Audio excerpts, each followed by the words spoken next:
اعوذ باللہ من الشیطان الرجیم بسم اللہ الرحمن الرحیم رب اشرح لی صدری ویسر لی امری واحلل عقدۃ من لسانی یفقہوا قولی۔ السلام علیکم ورحمۃ اللہ وبرکاتہ۔ آج ہم سورہ آل عمران کا 11واں رکوع شروع کرتے ہیں۔ بسم اللہ الرحمن الرحیم۔ یا ایہا الذین آمنوا اتقوا اللہ حق تقاتہ ولا تموتن الا وانتم مسلمون۔ اے لوگو جو ایمان لائے ہو، اللہ سے ڈرو جیسا کہ اس سے ڈرنے کا حق ہے۔ تم کو موت نہ آئے مگر اس حال میں کہ تم مسلم ہو، یعنی مرتے دم تک اللہ کی فرما برداری اور وفاداری پر قائم رہو۔ وَاعْتَصِمُوا بِحَبْلِ اللَّهِ جَمِيعًا وَلَا تَفَرَّقُوا۔ سب مل کر اللہ کی رسی کو مضبوط پکڑ لو اور تفرقے میں نہ پڑو۔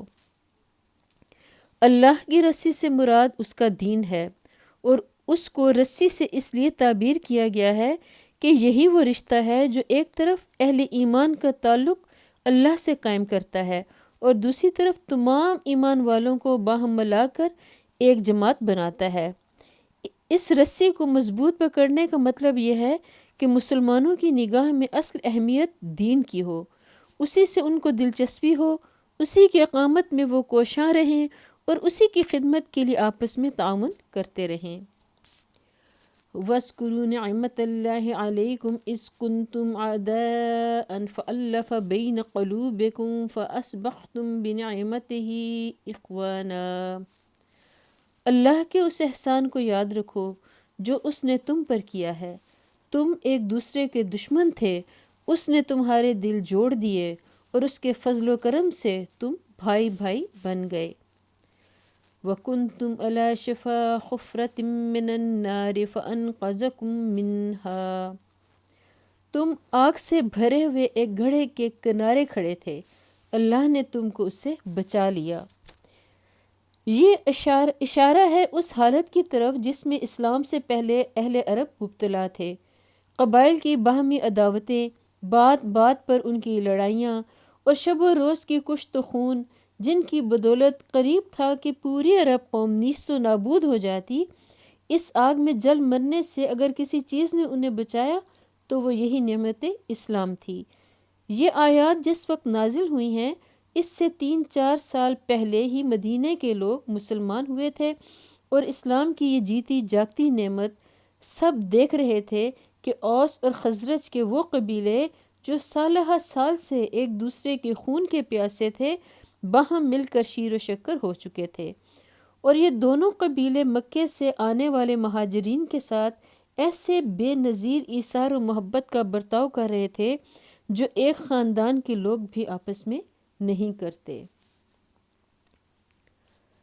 كَذَلِكَ يُبَيِّنُ اللَّهُ لَكُمْ آيَاتِهِ لَعَلَّكُمْ تَهْتَدُونَ۔ اس طرح اللہ اپنی نشانیاں تمہارے سامنے روشن کرتا ہے، شاید کہ ان علامتوں سے تمہیں اپنی فلاح کا سیدھا راستہ نظر آ جائے۔ یعنی اگر تم آنکھیں رکھتے ہو تو ان علامتوں کو دیکھ کر خود اندازہ کر سکتے ہو کہ آیا تمہاری فلاح اس دین کو مضبوط تھامنے میں ہے یا اسے چھوڑ کر پھر اسی حالت کی طرف پلٹ جانے میں جس کے اندر تم پہلے تھے۔ آیا تمہارا اصلی خیر خواہ اللہ اور اس کا رسول صلی اللہ علیہ وآلہ وسلم ہے، یا وہ یہودی اور مشرک اور منافق لوگ جو تم کو حالت سابقہ کی طرف پلٹا لے جانے کی کوشش کر رہے ہیں۔ وَلْتَكُن مِّنكُمْ أُمَّةٌ يَدْعُونَ إِلَى الْخَيْرِ وَيَأْمُرُونَ بِالْمَعْرُوفِ وَيَنْهَوْنَ عَنِ الْمُنكَرِ وَأُولَئِكَ هُمُ الْمُفْلِحُونَ۔ تم میں سے کچھ لوگ تو ایسے ضرور ہی رہنے چاہیے جو نیکی کی طرف بلائیں، بھلائی کا حکم دیں اور برائیوں سے روکتے رہیں۔ جو لوگ یہ کام کریں گے وہی فلاح پائیں گے۔ وَلَا تَكُونُوا كَالَّذِينَ تَفَرَّقُوا وَاخْتَلَفُوا مِن بَعْدِ مَا جَاءَهُمُ الْبَيِّنَاتُ۔ کہیں تم ان لوگوں کی طرح نہ ہو جانا جو فرقوں میں بٹ گئے اور کھلی کھلی واضح ہدایات پانے کے بعد پھر اختلافات میں مبتلا ہو گئے۔ یہ اشارہ ان امتوں کی طرف ہے جنہوں نے خدا کے پیغمبروں سے دین حق کی صاف اور سیدھی تعلیمات پائیں، مگر کچھ مدت گزر جانے کے بعد اساس دین کو چھوڑ دیا اور غیر متعلق ضمنی و فروعی مسائل کی بنیاد پر الگ الگ فرقے بنانے شروع کر دیے۔ پھر فضول و لایعنی باتوں پر جھگڑنے میں ایسے مشغول ہوئے کہ نہ انہیں اس کام کا ہوش رہا جو اللہ نے ان کے سپرد کیا تھا، اور نہ عقیدہ و اخلاق کے ان بنیادی اصولوں سے کوئی دلچسپی رہی جن پر در حقیقت انسان کی فلاح و سعادت کا مدار ہے۔ وَأُولَئِكَ لَهُمْ عَذَابٌ عَظِيمٌ يَوْمَ تَبْيَضُّ وُجُوهٌ وَتَسْوَدُّ وُجُوهٌ۔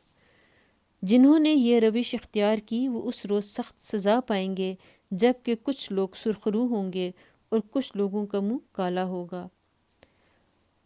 فَأَمَّا الَّذِينَ اسْوَدَّتْ وُجُوهُهُمْ أَكَفَرْتُمْ بَعْدَ إِيمَانِكُمْ فَذُوقُوا الْعَذَابَ بِمَا كُنْتُمْ تَكْفُرُونَ۔ جن کا منہ کالا ہوگا ان سے کہا جائے گا کہ نعمت ایمان پانے کے بعد بھی تم نے کافرانہ رویہ اختیار کیا، اچھا تو اب اس کفران نعمت کے صلے میں عذاب کا مزہ چکھو۔ وَأَمَّا الَّذِينَ ابْيَضَّتْ وُجُوهُهُمْ فَفِي رَحْمَةِ اللَّهِ هُمْ فِيهَا خَالِدُونَ۔ رہے وہ لوگ جن کے چہرے روشن ہوں گے تو ان کو اللہ کے دامن رحمت میں جگہ ملے گی اور ہمیشہ وہ اسی حالت میں رہیں گے۔ تِلْکَ آیاتُ اللہِ نَتْلُوهَا عَلَيْکَ بِالْحَقِّ وَمَا اللہِ یُرِیدُ ظُلْمًا لِلْعَالَمِینَ۔ یہ اللہ کے ارشادات ہیں جو ہم تمہیں ٹھیک ٹھیک سنا رہے ہیں، کیونکہ اللہ دنیا والوں پر ظلم کرنے کا کوئی ارادہ نہیں رکھتا، یعنی چونکہ اللہ دنیا والوں پر ظلم کرنا نہیں چاہتا اس لیے وہ ان کو سیدھا راستہ بھی بتا رہا ہے اور اس بات سے بھی انہیں قبل از وقت آگاہ کیے دیتا ہے کہ آخر کار وہ کن امور پر ان سے باز پرس کرنے والا ہے۔ اس کے بعد بھی جو لوگ کجروی اختیار کریں اور اپنے غلط طرز عمل سے باز نہ آئیں وہ اپنے اوپر آپ ظلم کریں گے۔